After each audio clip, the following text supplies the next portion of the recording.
Prices of textbooks for both primary and secondary schools have been on the rise year in, year out, a burden that parents now say is no longer bearable. The prices of the books as per last year, this year it's quite expensive. And I think this is based on the increases which the publishers have put. But the Kenya Publishers Association says high taxes are to blame for the high cost of books. We are, as a country, are net importers of all the raw materials that go into book production. The biggest part of it is paper.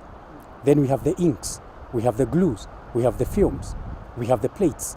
And when you import all these things and subject them to taxation, and then you add more taxes like the Railway Development Levy, it means then that the inputs have already been taxed. And then when you produce the book itself also attracts 16% VAT. So it's like a compounding impact on it.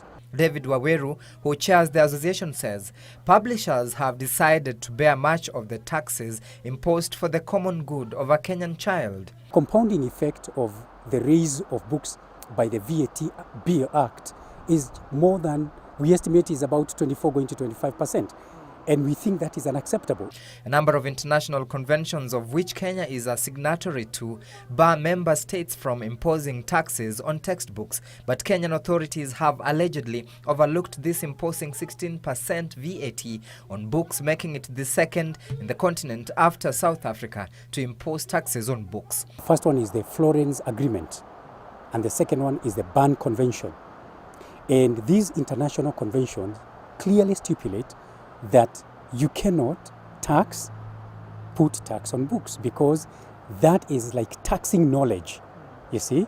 And when you tax knowledge, what happens is that you raise the barriers for access to knowledge. He says the association is engaging relevant authorities to have the tax removed, or else it would seek legal redress. Waweru has, however, denied reports in sections of local dailies indicating that prices of textbooks have gone up by 15%, saying only a few titles of the approved books by the ministry have had prices revised by between 4 to 7% owing to production costs.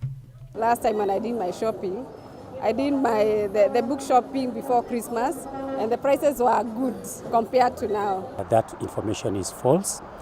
It is alarmist. Over 90%, more than 90% of all textbooks have not been touched by a price increase.